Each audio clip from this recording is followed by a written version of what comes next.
Hello everyone, and welcome to another TBC Classic Hunter Guide video. In this video, we'll be going over pet builds for Phase 3, covering both Black Temple and Mount Hyjal.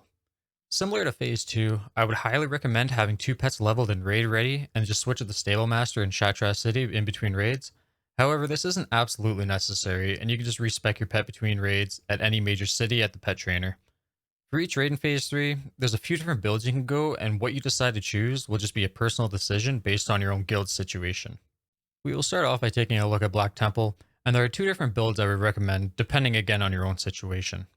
The first will be your standard go-to build, which includes Bite rank 9, Gore rank 9, Dash rank 3, Natural Armor rank 1, Avoidance rank 2, Cobra Reflexes, Fire Resistance rank 5, Shadow Resistance rank 5, and Frost Resistance rank 2.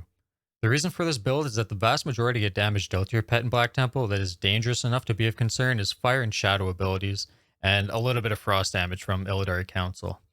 The average hit taken from whirlwinds and other physical damage is just insignificant enough to be of any concern, and your pets have naturally high armor as it is, so spending a large amount of points in additional armor would see negligible results.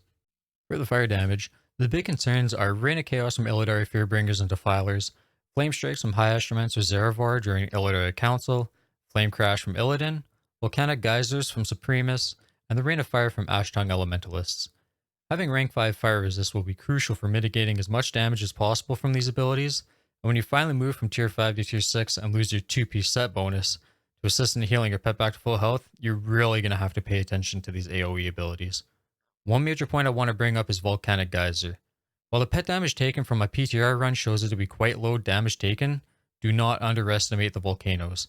I was paying very close attention to my pet, as well as had very lucky RNG on the volcano spawns, but these will kill your pet extremely quick if you do not pay attention. Next we have shadow damage to look at. The vast majority of shadow damage taken in Black Temple will come from Blood Siphon cast by the Shadow Moon Blood Mages. This will hit your pet extremely hard, and on average for around 3k damage. This can be mitigated slightly by having your tanks correctly position all the Blood Mages the same way and away from the raid as quick as possible. A few other dangerous shadow abilities in Black Temple you'll need to worry about is Sinful Beam and Sinister Beam from Mother Shiraz, and the occasional Shadow Bolt from Doom Blossoms.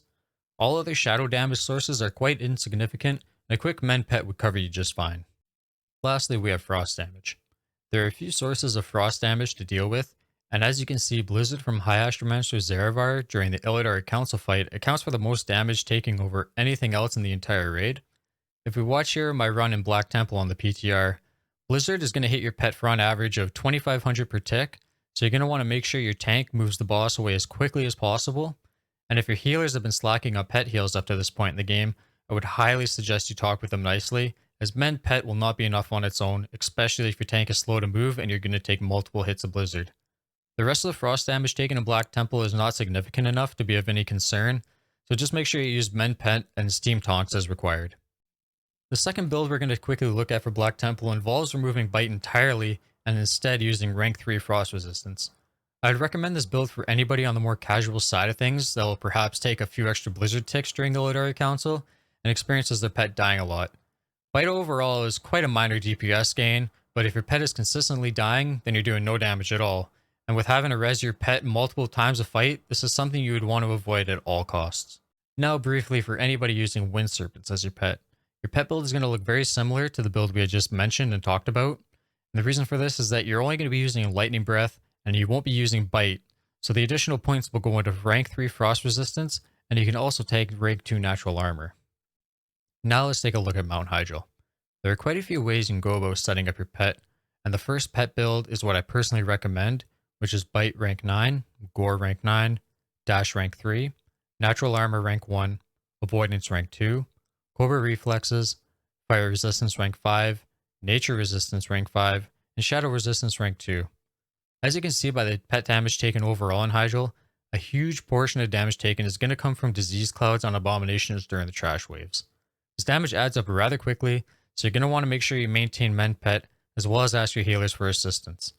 Once you move away from your tier 5 set bonus again, you're going to lose a large amount of your pet healing, and you're going to have an even tougher time. Next we have fire damage to worry about.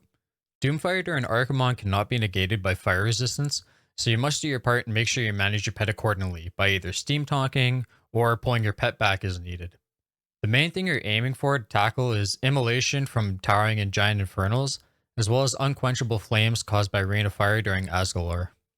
Lastly, we have shadow damage to look at in Hyjal. The only shadow damage your pet will ever deal with in Hyjal is Death and Decay from Rage Winter Chill and Marka Kazregal. Death and Decay is going to hit your pet rapidly, but for a small amount, so just make sure mend pet is up as necessary, and ask your healers to throw up a hot if you need them. Marka Kazregal really shouldn't be an issue, as all raid members should be doing their part to ensure they don't go and explode on the raid. The second build for Mount Hyjal includes dropping Bite and reducing nature and fire resistances from rank 5 down to rank 4 each, and then taking rank 7 natural armor. What this build aims to do is mitigate the damage done by Kazregal's War Stomps. They can hit for a decent amount of damage, and he will cast them quite a few times depending on your fight length. I wouldn't really recommend this build though, as the extra armor really shouldn't be needed at all, and there's very little physical damage your pet will be taking from the rest of the raid elsewhere. Now, very quickly again, if you decide to run a Wind Serpent in Mount Hyjal, then you would just take rank 3 Shadow Resistance and rank 2 Natural Armor with the extra points you have over not running Bite. This wraps up the Phase 3 pet builds for both Black Temple and Mount Hyjal.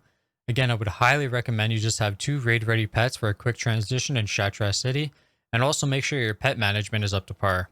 This phase can be quite punishing if you're not paying attention, and even worse when we drop our tier 5 set bonus. If you found this video helpful, then please like and subscribe.